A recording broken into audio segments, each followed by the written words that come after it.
Niall Donald, this Irishman, Seamus Culleton, who has come to public prominence, so he is in an ICE detention centre in El Paso, Texas, since last September. So that's 5 months or so.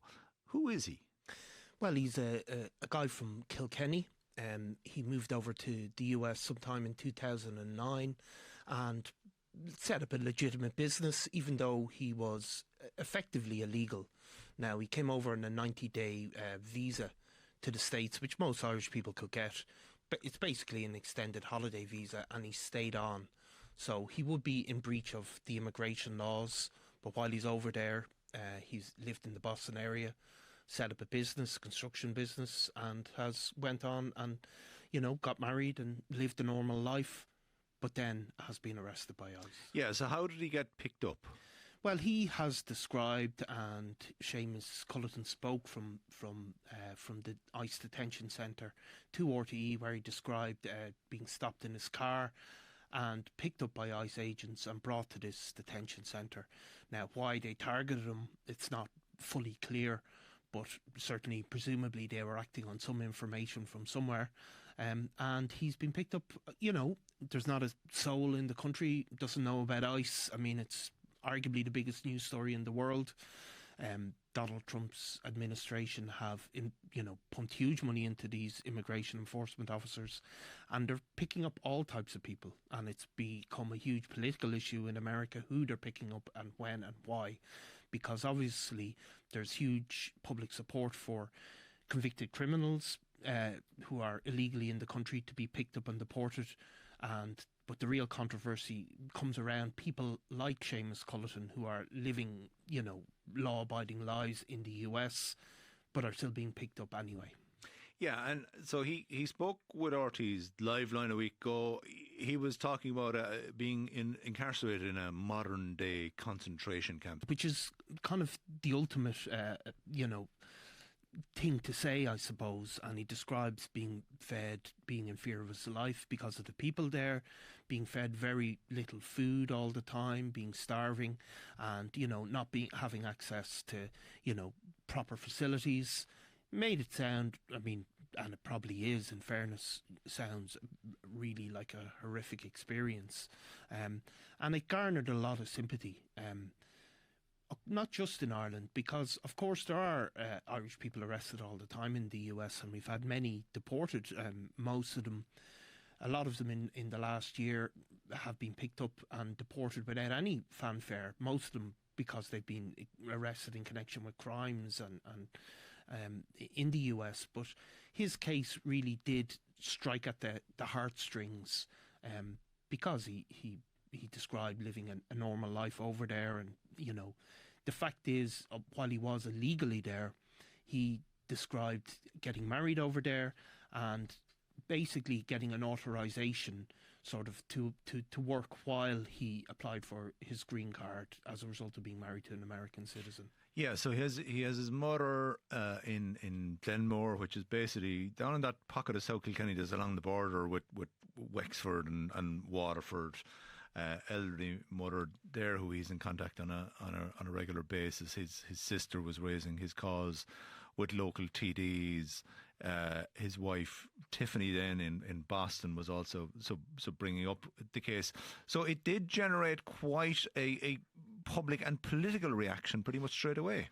Yes, absolutely. I mean, the Tánaiste, the Taoiseach, both came out, both spoke about trying to help with the case, both spoke about it in sort of tragic terms, I suppose, and also it cut through into the American media, which not all of these cases do, and you can see why it might. A lot of the cases, the ICE cases, don't get attention in the US, probably because of where the people are from, if they're non-native English speakers. But Seamus Culleton's did get a lot of attention in the US because he was presented as such a presentable case, and being a law-abiding citizen and paid his taxes and was married to an American woman. So that was initially last week. As the week went on, further information started coming out about Seamus Culleton that put a bit more context on his case, in particular about the time when he left Ireland. Yes. So I suppose something generates that amount of attention. People look up stuff on social media, basically.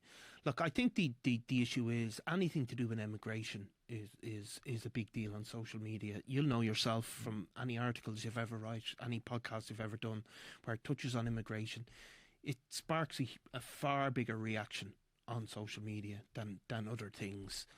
So he obviously had left Ireland in the aftermath of being arrested in connection with a drug seizure. It's described as being 25 MDMA tablets, and he had been brought to court, formally charged, and then he had not appeared, and a bench warrant had been issued for his arrest. So this had been reported in one of the local papers, probably in the pre-internet days for the local papers, which have come online, slower than the national papers. So I don't think his name was there available if you Googled it as in connection with the drugs. But obviously somebody has gone back into the digitised copies, pulled out the clipping, and it's gone on social media. And, Seamus Culleton, while there's probably another few of them around, there's not too many, and it's been posted, then the national media certainly took a few hours to try and verify it all, make sure it wasn't wrong, and then it goes into the national media, and it changes the narrative, I suppose. So the timeline also matches, because at the time when you say he was arrested, he was due up in court and a bench warrant was issued for him, that's the time at which he says he went to the United States. Yeah, so he was arrested in 2008 and he was due to appear in court in 2009. Is it April 2009? And when it comes to court, he's not there.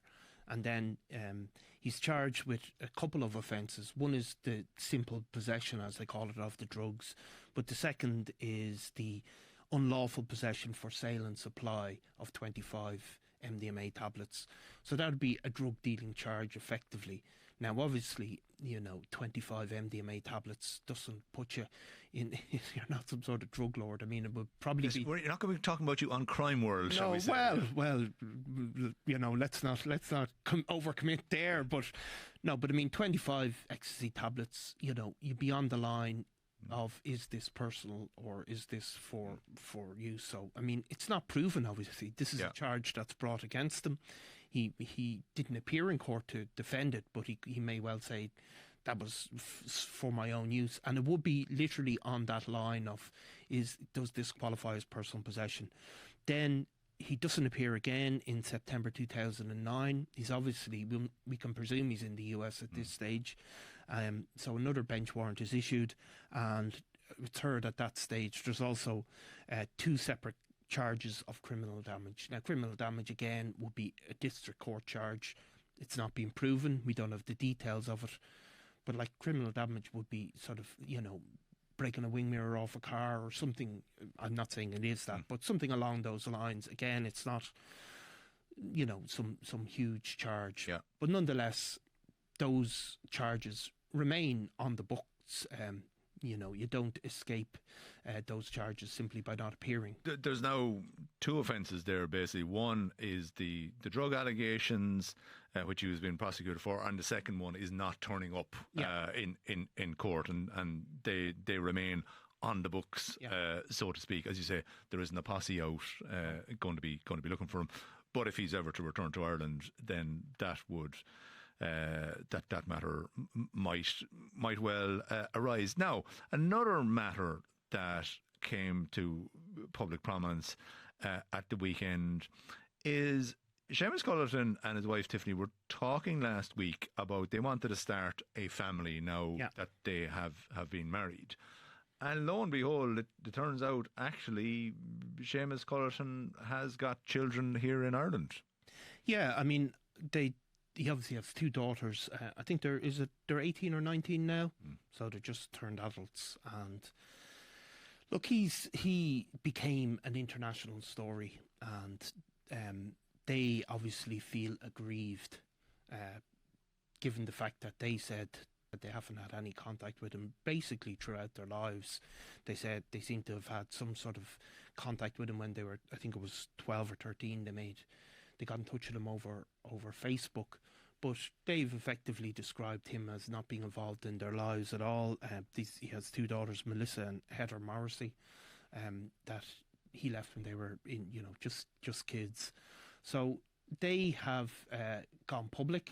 I think both on social media, and they talked to the Daily Mail, and they seem aggrieved by some of the stuff that has been said. In particular, I think Tiffany spoke about their dog that her and Seamus have, and how their baby, describing the dog as a baby, and they say, well, we're kids and we never had the benefit of his fathering through their lives. And they spoke about having some sort of limited contact in their later teenage years, and how he sent them, I think, a gift for their birthday. But yeah, they've come out publicly and said as well that associates of Seamus Culleton in Ireland told them to stop speaking on TikTok. So yeah, it's another dimension to the whole story, to say the least. Has this resulted in a reduction in the level of sympathy or support being expressed from Seamus Culleton, both publicly and politically? Well, so there's a couple of things. There was a GoFundMe set up for him, and I saw this again off one of the internet sleuths. They raised 27 grand really quickly, and then in the aftermath of some of this stuff coming out, the donations really stopped. And I suppose that's an indication that there is a decrease in public sympathy.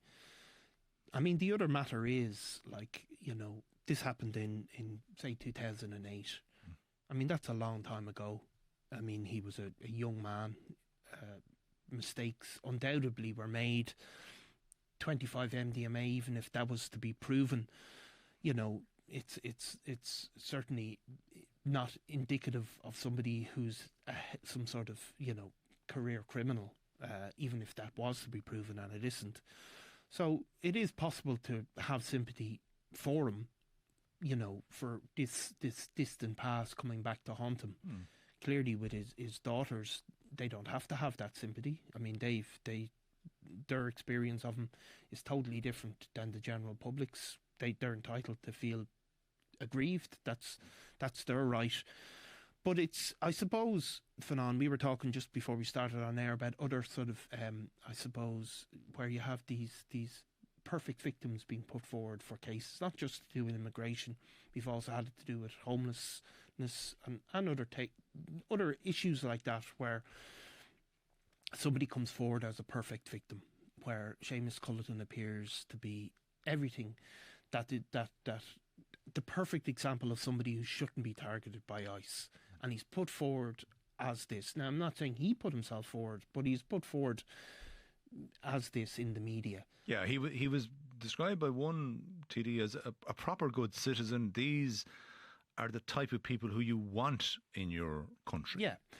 Now, you can't necessarily blame Seamus Culleton for that, but that is what he's put forward. And when you're dealing with something as contested as immigration, it's naive on his behalf to have this stuff in the background. Yeah, because it's worth pointing out, Seamus Culleton and his family did not come forward with these details about the timing of his departure from Ireland and what he left behind. That all came out subsequently. And you'd have to point out, in certain circumstances, he certainly wasn't being asked terribly probing questions in some quarters as well. So all this comes out after the event, rather than him being upfront and saying, listen, at the time I left Ireland, I was a young man, I'd got in a bit of trouble with the guards. I decided to head to America for a new life. Exactly. And I mean, you would think that like, in retrospect, that is what he should have done. Now, so you can say that's naivety because, he's never had to deal with the media in that sense. But it does happen when these, as you describe it, this kind of perfect victim that everybody should feel sympathy for. When people are put forward like that, and they turn out to have feet of clay, the backlash is inevitable. Now, I have to say, I do feel sympathy for him, because that is, those are the actions of a young man in terms of the alleged drug seizures, and for it to come back to haunt him is a hard break. I mean, it's a hard piece of justice, but it does show you that you know, if anybody ever suggests you're the perfect victim, you should Yeah. be wary. Yeah. Do you know what I mean?